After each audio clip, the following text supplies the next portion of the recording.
Teal dear, children are stupid and feminists like to exploit them. Let's do this. Pretty. Pretty. What the fuck? You what, mate? What the fuck? Oh, I can already see where this is going.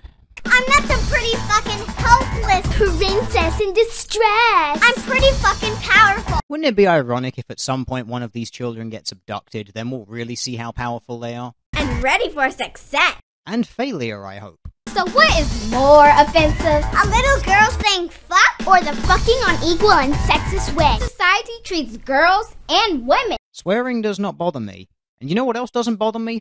Things that can't be proven. Or indeed things that can be disproven with even a 5-minute Google search. It's our future! So listen up, grown-ups! Ah yes, because children are indeed the untapped font of all knowledge of the universe. Here's some words more fucked up than the word fuck. Well, if you think you're old enough to talk like an adult, then I guess you're old enough to be refuted like one.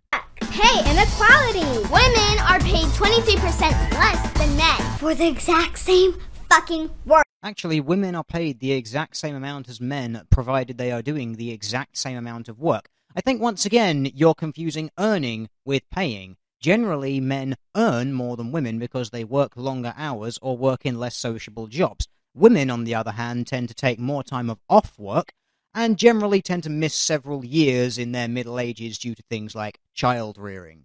And women who graduate university with straight A's get paid as much as men who only got C's. So bad grades equal more bank just because you're a boy?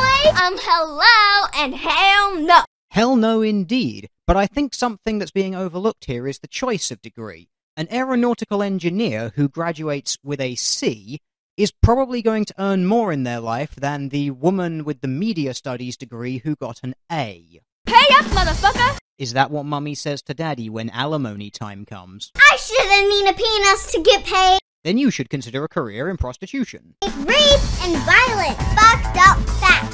1 out of every 5 women will be sexually assaulted or raped by a man. Now this 1 in 4, 1 in 5 statistic is complete bullshit. But don't just take my word for it. Here is noted and renowned feminist author Christina Hoff Sommers. Next myth. 1 in 5 college women will be sexually assaulted. Now this incendiary figure is everywhere in the media today. The 1 in 5 figure is based on a survey called the Campus Sexual Assault Study.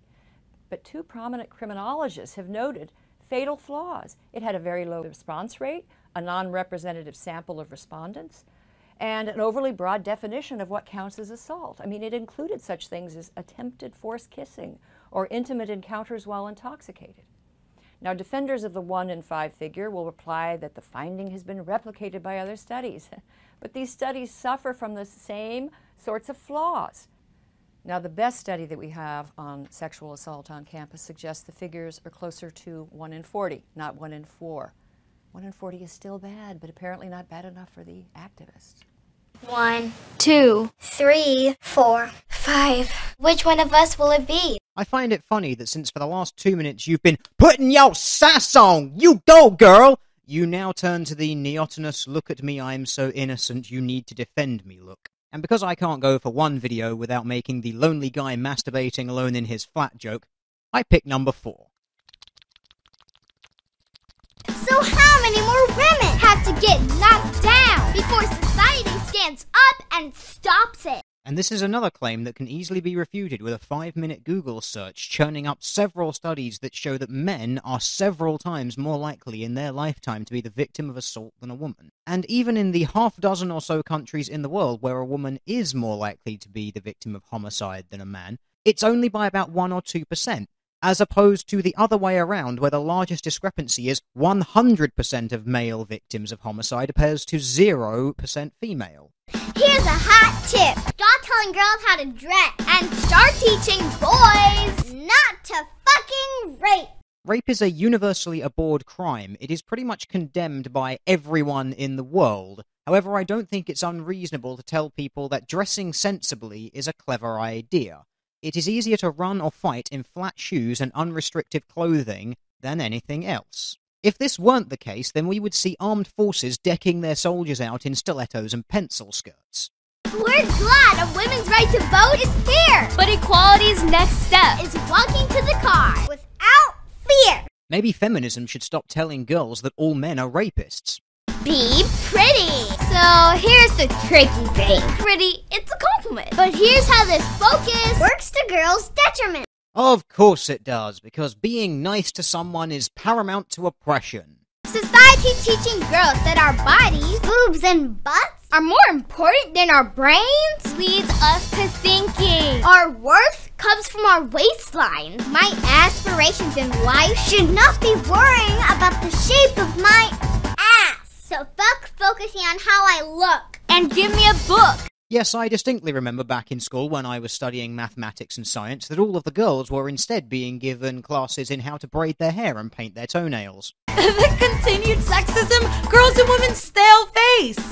Instead of cleaning these girls' mouths out with soap, maybe society should clean up its act. This is what a feminist looks like. Girls just want to have fun, demental rights. And that's all well and good. I just hope that you're not planning on exploiting those little girls as a means of making money now from people's knee-jerk emotional reactions. $5 from each shirt goes to kick-ass charities that are fighting every day. Oh. Yo, bro. Yeah, I'm not your bro. When you tell a boy it's bad to act like a girl, it's because you think it's bad to be a girl. No, I just really wish you'd stop being such a mincer. Fuck that sexist shit. Fuckhate.com. You know, for an anti-hate website, you've sure spread a lot of misinformation in an attempt to get people to hate half of the human race. Swear jar. I don't give a fuck. And I'm sure when you're done riding the cock carousel in your 20s and realise that you're a 30-something bloated single mother, married to Big Daddy government, you're probably going to try and find yourself a nice guy to swoop in and save you, your veritable Captain Save-A-Ho. But guess what, girls? If you keep acting like this, no man will ever take you seriously.